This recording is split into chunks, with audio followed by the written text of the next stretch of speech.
Hello students, today we are going to learn the poem. The name of poem is Song of the Open Road. This is the first poem given in your English syllabus under section 2, which is specially allotted for poems. The poet of this poem is Walt Whitman. We will have a introduction of Mr. Walt Whitman. As it is written over here, he was an American poet, essayist and journalist. वो एक बड़े ही अच्छे American कवि थे, निबंध लिखने वाले थे और पत्रकार भी थे. Whitman is among the most influential poets in the American canon and is often called the father of the free verse. इन्हें हमेशा ही प्रतिभाशाली कविताओं के कवि जो अमेरिका में है उनमें एक बहुत ही उम्दा कवि समझा जाता है और उन्हें the father of free verse मतलब जो बिना किसी राइमिंग स्कीम के वगैरह जो कविताएं लिखी जाती है, मुक्त छंद जिसको बोला जाता है, उसमें लिखने वाले कवियों में उनका नाम अग्रणी है. इसके लिए उनको कहा जाता है the father of free verse. इन्होंने इसकी शुरुआत की एक तरीके से. He grew up in Huntington in a family with difficult economic status. Huntington में ऐसे परिवार में उनका जन्म हुआ जहां उनकी आर्थिक परिस्थितियां कोई अच्छी नहीं थी. बहुत कठिन परिस्थितियों में उन्हें अपना जीवन शुरू के दौर में जीना पड़ा. His major work Leaves of Grass was published in July 1855. उनकी बहुत ही महत्वपूर्ण कलेक्शन जिसको हम बोल सकते हैं वो कलेक्शन कविताओं का संग्रह जिसका नाम है लीव्स ऑफ ग्रास, वो जुलाई 1855 में पब्लिश हुआ. His O captain my captain, a poem written on the death of Abraham Lincoln is widely popular. उनकी ओ कैप्टन माई कैप्टन नाम की जो कविता उन्होंने अमेरिका के भूतपूर्व अध्यक्ष अब्राहम लिंकन इनकी मौत की घटना पर लिखी थी, वो काफ़ी फेमस हुई.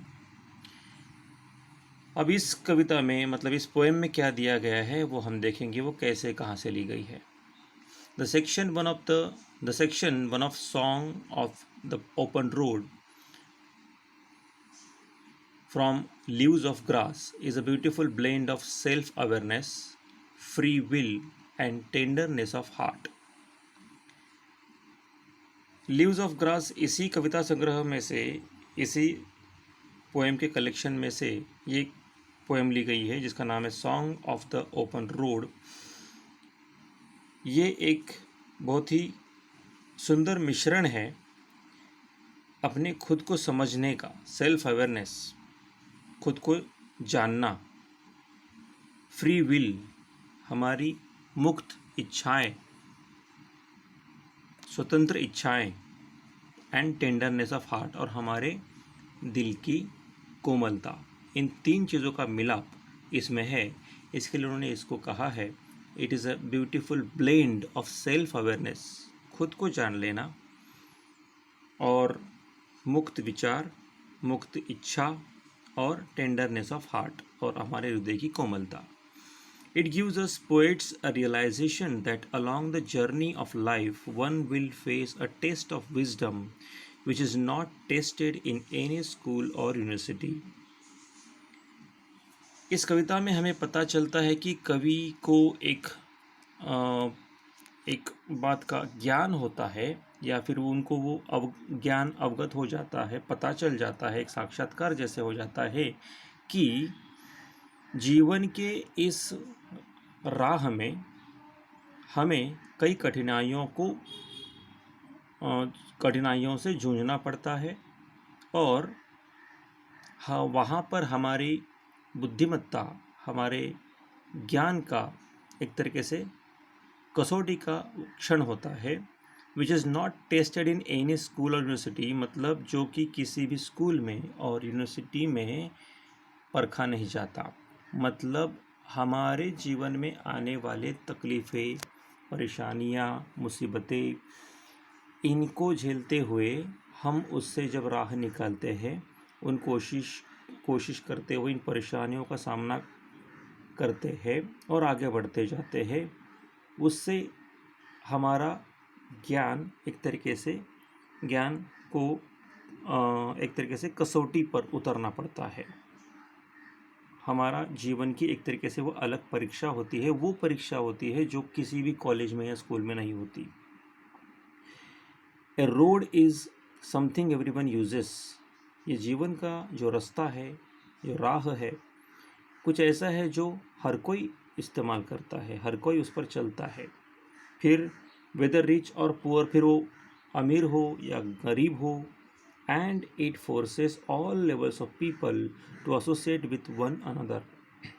और वो हर स्तर के लोगों को एक दूसरे के साथ जुड़े रहने के लिए एक तरीके से बाध्य करता है। बाध्य करता है मतलब एक तरीके से हमें मजबूर करता है, हमें एक साथ इस राह पर चलना ही पड़ता है। द रोड सिग्निफाइज मोबिलिटी, और रोड इस बात के महत्व को अधोरेखित करता है जिसमें बताया जाता है, जिसमें एक तरीके से मोबिलिटी मतलब मूवमेंट, एक जगह से दूसरी जगह पर चले जाना, हमेशा हलचल होते रहना, चलते रहना, ये बात होती रहती है। और हम हमेशा आगे बढ़ते रहते हैं, इस बात का एक तरीके से ये सिंबल है। One can take the road as a point to start over towards something new. हम लोग रोड को कुछ इस तरह भी समझ सकते हैं कि वो एक मकाम है जहाँ से कुछ नया करने का हमने सोचना होता है, आगे बढ़ना होता है। Whitman talks about the people and places. Whitman ji लोगों के बारे में तथा अलग अलग जगहों के बारे में बात करते हैं। He argues against staying in one place for too long, although the hospitality may be true. वे इस बात के ऊपर एक तरीके से विरोध प्रकट करते हैं, या फिर इस बात के थोड़े विरोधी है कि एक ही जगह पे हमने रुकना है। मतलब उनका कहना यह है कि एक ही जगह पे रुकना गलत है, भले ही वहाँ पे हमें बहुत अच्छी सेवा मिलती हो या बहुत अच्छी हालात में हम जी रहे हो, सब कुछ वहाँ पे सर्विस सेवाएं अच्छी मिल रही है, फिर भी एक जगह पे रुकना हमारे लिए गलत साबित हो सकता है। हमें हमेशा ही नए नए मकाम ढूंढने चाहिए, आगे बढ़ना चाहिए। अब हम लोग पोएम देखेंगे, song of the open road. Afoot and light-hearted, I take to the open road. Healthy, free, the world before me, the long brown path before me, leading wherever I choose. Afoot and light-hearted, I take to the open road. Afoot मतलब पैदल, पैदल चलते हुए और हल्के दिल से, light hearted, I take to the open road, मैंने खुले रोड पर चलना चालू कर दिया है। Healthy free the world before me, मेरे सामने स्वस्थ और मुक्त दुनिया मेरे सामने है, आज़ाद दुनिया मेरे सामने है। The long brown path before me, leading wherever I choose, बहुत ही लंबा ब्राउन कलर का मतलब धूल से लदा हुआ ऐसा रास्ता मेरे सामने है, और जहाँ मैं चाहूँ वहाँ इस रास्ते के ज़रिए मैं जा सकता हूँ। मतलब उनको कहना है कि ये जीवन की राह है, इस राह में धूल है, मुसीबतें हैं, परेशानियाँ हैं, समस्याएं हैं, वो तो रहेगी, लेकिन फिर भी अगर इस राह पर चलना हम चालू करेंगे तो हम जहाँ जाना चाहते हैं वहाँ इस रास्ते के ज़रिए ज़रूर पहुँच सकते हैं। Henceforth, I ask not good fortune, I myself am good fortune। और इसीलिए आज से आगे मैं भाग्य के लिए मांग नहीं करूँगा। मैं मतलब भाग्य की मांग नहीं करूँगा। मैं नसीब अच्छा हो, मेरा सौभाग्य हो, ऐसा मैं नहीं चाहूँगा। क्यों?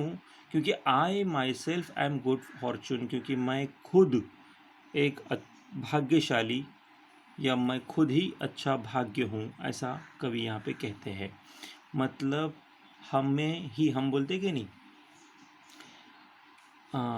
अपना हाथ जगन्नाथ, मतलब हम जो करेंगे वो अगर बड़े अच्छे तरीके से जिद से करेंगे तो हम सही रास्ते पे पहुंच ही सकते हैं। तो वैसे खुद के ऊपर विश्वास है उनका, बिलीव इन यूर सेल्फ, ये जो कहा जाता है उस तरीके से वो बोलते हैं कि मैं खुद पर बड़ा विश्वास रखता हूँ, तो मैं खुद ही गुड फॉर्चून हूँ, भाग्य हूँ या भाग्यशाली हूँ। इसके लिए वो आगे और भी कुछ कहते हैं कि हैंस फोर्थ आई विम्पर नो मोर, पोस्टपोन नो मोर, नीड नथिंग। और इसीलिए आज से आगे मैं विम्पर, मतलब बाजू में देख सकते हैं आप, मीनिंग लिखा हुआ है, make a series of low weak sad cries specially with fear and pain. मतलब डर से, पीड़ा से रोते रहना, हमेशा रोते रहने की भावना मन में आना कि क्या होगा, कैसे होगा, निगेटिवनेस अपने अंदर बार बार उत्पन्न होना। तो ये मैं अब नहीं करूँगा। आई विम्पर नो मोर, मैं अब रोऊंगा नहीं, मैं अब रोतलू नहीं बनूंगा। पोस्टपोन नो मोर, और कोई काम मैं आगे भी धकेलूंगा नहीं कि आज नहीं करूँगा, मैं कल करता हूँ, ऐसा मैं कभी नहीं करूँगा। और नीड नथिंग, मुझे और किसी चीज़ की ज़रूरत नहीं है। Done with indoor complaints, libraries, curious criticisms. Curious का मतलब बाजू में देख सकते हो आप, complaining, showing that one is irritated. मतलब हमेशा ही शिकायत करते रहना, या शिकायत करने वाला इंसान जब होता है तो उसको क्यूरियस बोला जाता है। तो done with indoor complaints, libraries, curious criticisms, मतलब मैंने मेरे अंदर ही अंदर जो हमेशा शिकायत करने वाली आदत थी, उस आदत को दबा लिया है। अब मैं शिकायत नहीं करूँगा किसी बात की। इंडोर कंप्लेंट्स जो है वो सब मैंने कर रखी है, जो पहले तक अब तक मैं कर रहा था वो अब नहीं करूँगा। इंडोर कंप्लेंट्स, लाइब्रेरीज, मेरे अंदर जो भी मैंने अनुभव ले रखा है वो सब अब मेरे पास जमा हो चुका है। लाइब्रेरीज का मतलब एक तरीके से हम लोग काफ़ी किताबें पढ़ते हैं, अनुभव जमा करते हैं अपने जीवन में, तो वो सब अब मैं कर चुका हूँ। अब मैं क्यूरियस क्रिटिसिजम्स, ये सब मैंने स्टॉप कर दिया है। मतलब रोते रहना, क्रिटिसाइज़ करना, किसी की आलोचना करना, किसी को बुरा भला कहना, निंदा करना, ये मैंने बंद कर दिया है। Strong and content I travel the open road, the earth that is sufficient, I do not want the constellations any nearer। ये मीनिंग बता देता हूँ, उसके पहले कॉन्स्टलेशंस का मीनिंग समझ लेते हैं। कॉन्स्टलेशन मतलब वहाँ पे दिया हुआ है कि इन दिस कॉन्टेक्स्ट फेट और destiny, and second influential group of people. तो उसका मतलब एक तरीके से ऐसा भी होता है कि कुछ लोग हमारी ज़िंदगी में होते हैं जो चमकीले होते हैं, या हमारे लिए वो महान होते हैं, उन्होंने बहुत कुछ कर रखा होता है, और उनके साथ जो रहना होता है, उनके साथ रह के हम लोग कभी कभी खुद को उनके साथ रहने में ही सुखी मान लेते हैं। लेकिन उनसे अगर थोड़ा दूर रहेंगे, उनसे खाली सीख कर कि वो कैसे बड़े बने, वो आज कैसे उनकी ज़िंदगी चमकदार बना पाए, ब्राइट बना पाए, तो वो अगर एक बार हम लोग समझ लेंगे तो हम लोग ऐसे लोगों के साथ केवल रहना नहीं पसंद करेंगे, कुछ हम भी वैसा करने की कोशिश करेंगे।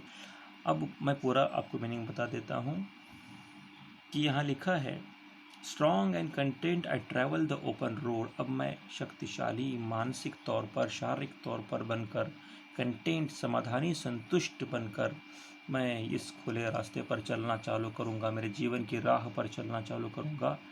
The earth that is sufficient, ये भूमि, ये पृथ्वी, ये पर्याप्त है मेरे लिए, इससे और कुछ नहीं। इस भूमि पर मैं चलता रहूँगा, आगे बढ़ता रहूँगा। That is sufficient.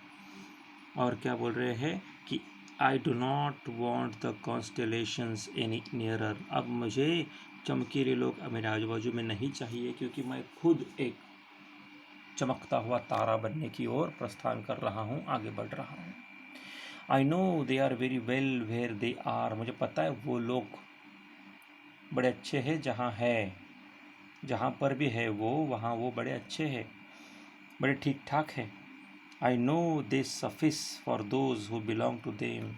और मुझे ये भी पता है कि वो दे आर सफिस, सफिस मतलब क्या, उनके लिए वो काफ़ी है। For those who belong to them, जो उनके है, उनके लिए वो काफ़ी है, मतलब उनके साथ रहने वाले, उनके सगे संबंधी या उनके क्लोज जो लोग हैं, उनके लिए वो उतना काफ़ी है।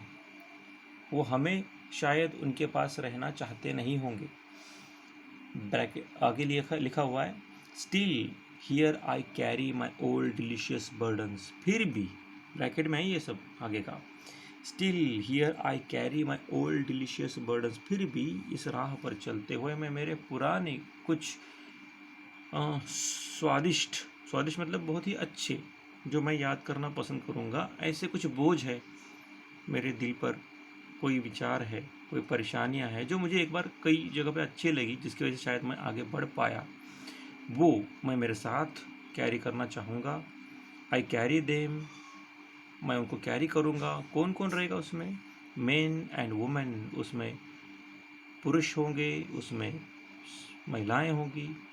And I carry them with me wherever I go. और वो सारे जो भी अलग अलग बातें हैं जो मेरी यादों में है, जो मेरे लिए बोझ भी है, वो सब चीज़ें मैं लेकर आगे बढ़ूँगा। जहाँ भी मैं चाहूँगा उनको मेरे साथ लेके चले जाऊँगा। I swear it is impossible for me to get rid of them. कसम से ये मेरे लिए बहुत ही नामुमकिन होगा कि मैं उनसे मुक्त हो जाऊँ। I am field with them and I will feel them in return, क्योंकि उनसे मुझे बहुत कुछ मिला हुआ है। I am field with them, और वो मेरे साथ रहते हैं, जो मेरे क्लोज है वो मेरे साथ रहते हैं, तो मैं खुद को फला फूला या भरपूर पा लेता हूँ। And I will feel them in return, और मैं उनको भी, जो उनसे मुझे आज तक मिला बहुत कुछ, उसका रिटर्न देने की कोशिश करूँगा, लौटाने की कोशिश करूँगा जितना हो सके। तो इस तरीके से ये पोएम जो वॉल्ट जी ने लिखी है, वॉल्ट व्हाइटमन, ये आपको उनके कोमल हृदय का परिचय कराते हैं कि भले ही कुछ लोगों उनको तकलीफ़ दी होगी, फिर भी उनके दिल में कोई शिकायत नहीं है, कोई गिले नहीं है, कोई कंप्लेंट नहीं है, और फिर भी वो उनके साथ उन लोगों को लेके जाना चाहते हैं, आगे बढ़ना चाहते हैं। अब वो कंप्लेंट करना उन्होंने बंद कर दिया है और एक स्ट्रॉन्ग विल बना के वो आगे बढ़ना चाहते हैं। ठीक है, तो यहाँ पर आपकी ये पोएम ख़त्म हो जाती है। Thank you.